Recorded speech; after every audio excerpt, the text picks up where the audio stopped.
First down at the 48. O'Connell sliding. O'Connell looking out of the pocket.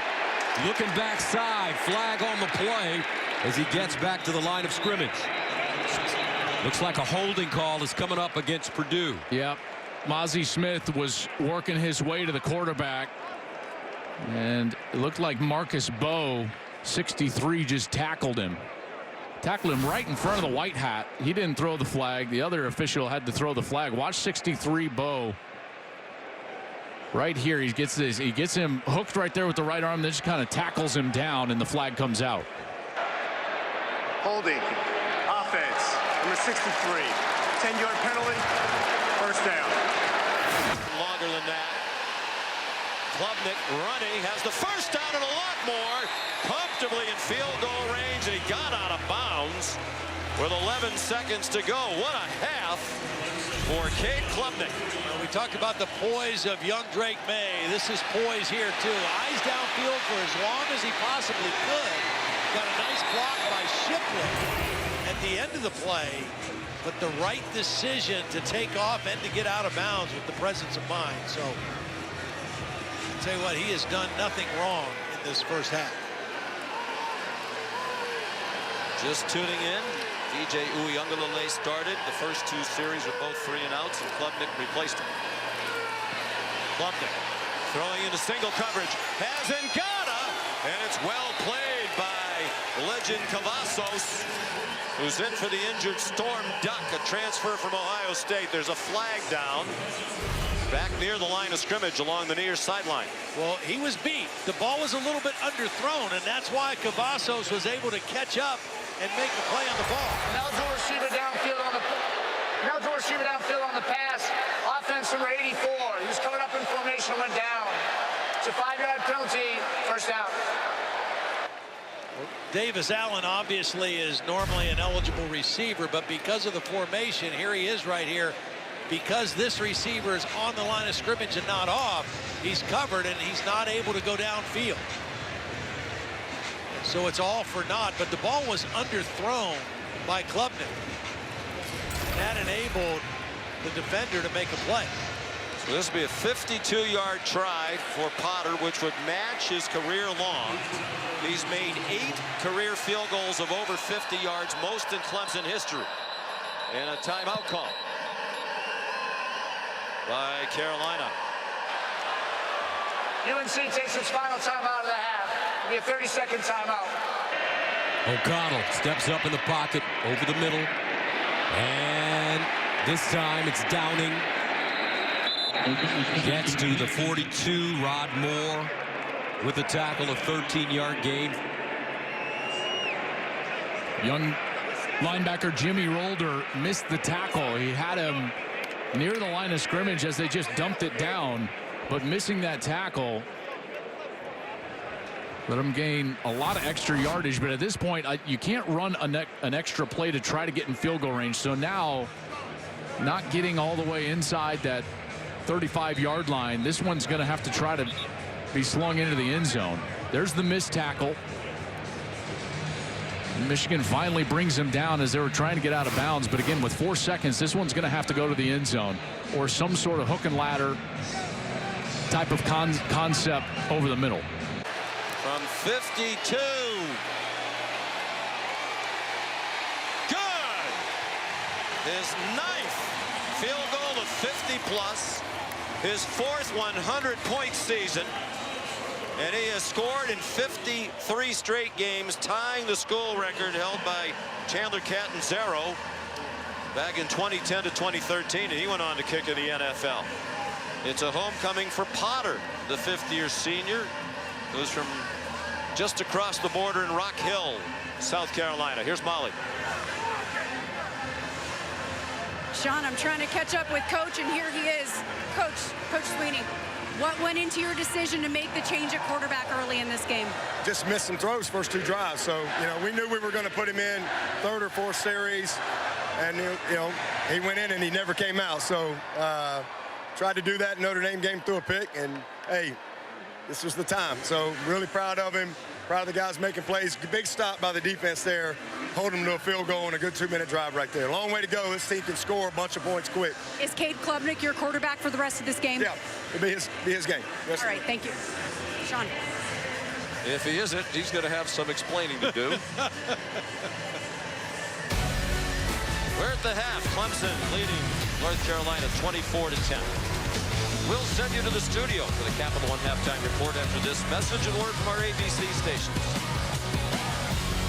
This Saturday night, as you know, no two-loss team has ever made it into the college football playoffs.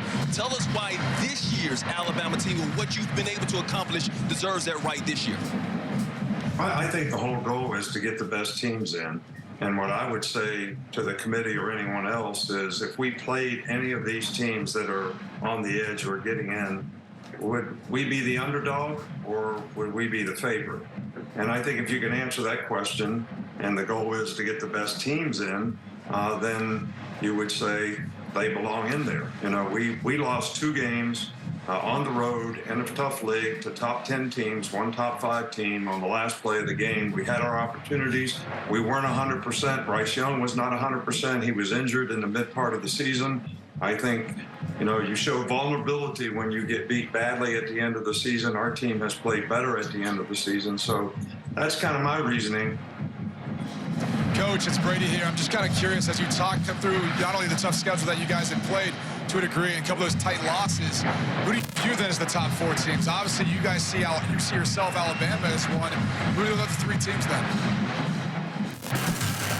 Well, I don't like to talk about other teams, but I think there's a lot of good teams out there. But I think when we talk about 1-loss teams versus 2-loss teams, you're looking just at metrics. Rather than circumstances that surrounded the games that were won or lost. And I think that is a huge impact on really who's the best team. Let's get the best teams in the game. And I think that's everyone's goal. So there are good teams, but I think we have one of the teams that should be in because of where we are right now and the tough times that we went through the season. In the middle of the season, we weren't 100%. Coach, it's Matt here. What do you think the committee should value more when they're picking the Final 4 teams, the resume and who teams have beaten, or the eye test? I don't know exactly what you mean by the eye test, but I think that the committee should look at how is a team playing right now relative to what the circumstances were of the entire body of work, what the competition you had to play against throughout the season. I don't think people realize how difficult it is in the SEC. And we played 5 road games this year, all top 25 teams. 3 of those 5 teams were top 10 teams. So that's a grueling schedule to have to play. And I know we lost 2 of those games on the last play of the game on the road in tough circumstances. But I think all those things should matter. And we shouldn't be just looking at metrics of 1 loss, 2 loss. I think who are the best teams? Hey, Coach, it's Urban. Good to see you. We'll let you get back to your recruiting dinner here in a second. But how have you and your team handled the reality that for the first time in many years that this getting into the college football playoffs out of your hands, it's in the committees? I know that used to drive me nuts. But how'd you guys handle it? Well, I know our guys are all hopeful that they get the opportunity to play. I know they're going to play against a good team, regardless of who we play, whether we get in or we don't get in. And I'm sure they're looking forward to that because they're great competitors. They've been a really good group all year, and they've showed tremendous resiliency to overcome a lot of adversity to finish the year with 3 really good wins. So I think they're handling it really well, and I really like this group, and I'd love to see them get an opportunity. Hey, Coach Saban, thanks for joining us, man. This is Reggie Bush here. It's an honor to speak to you. Every year we sit up here and we do this, and we try to figure out who are the top 4 teams. Do you think that expansion is the solution to college football? I think it's one of the solutions because I said when we went to a 14 playoff that bowl games would become relatively insignificant. They kind of have, and I think that's a shame because I think that was one of the great traditions of college football was that players could get a lot of positive self-gratification for playing in a nice bowl game, and so could their fans.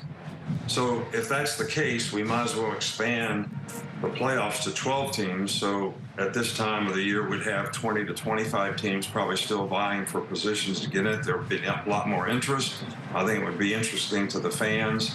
I'm not sure of the best way to implement a 12-team playoff, but I am in favor of doing that because I think, you know, bowl games are not what they used to be.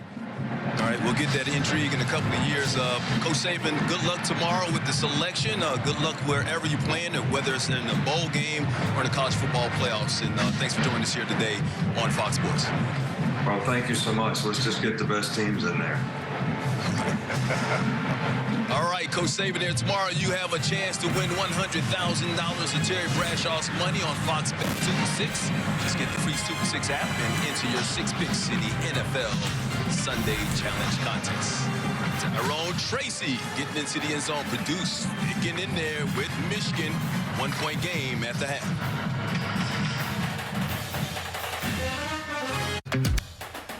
To open today's halftime festivities, Dr. Pepper and the Big Ten Conference are proud to present the Dr. Pepper tuition giveaway. In just a few moments, our two contestants, Sarah Peoples and Jalen Jarrell, will attempt to throw footballs into the giant Dr. Pepper cans. Sarah is hoping to win tuition at Alabama Birmingham to become a pediatrician, and Jalen wants the tuition money to pursue her dream of working for NASA with a degree in aerospace and mechanical engineering from Oklahoma State. Whoever makes the most throws into the giant Dr. Pepper cans will take home $100,000 in tuition, and the runner-up will receive $20,000. Do we feel good? We ready to do this? All right, take your places, ladies. 30 seconds will be on the clock, and it will begin on the referee's whistle. Make some noise for Sarah and Jalen. Congratulations, Sarah and Jalen. Remember, do not touch the footballs until I blow the whistle, and do not cross the line. Are you ready? 3, 2, 1. All right, here we go. Jalen with a strong start and an early lead. See if Sarah can make up some ground here, make some noise. A lot of money on the line for these two.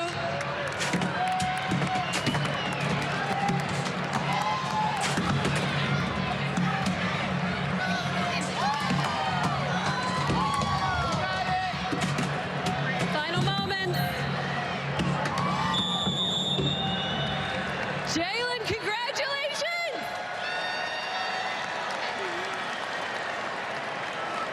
Jalen, you are the winner. Come on in here and receive your check. Here to present the tuition check to our winner, Jalen, is Katie Shemp, Director of Marketing. Katie. Well done, Jalen. On behalf of everyone at Dr. Pepper, we would like to present to you this check for $100,000 in tuition. Congratulations. Jalen, great job. How huge is getting this money to help pursue your dream? Oh my goodness, it is so huge. I'm thanking the Lord.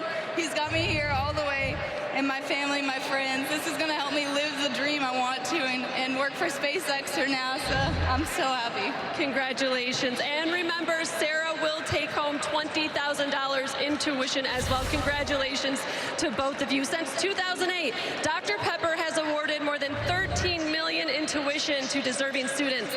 Learn more at drpeppertuition.com. Brought to you by Dr. Pepper, the one fans deserve. We'll be back for the start of the second half after this short break.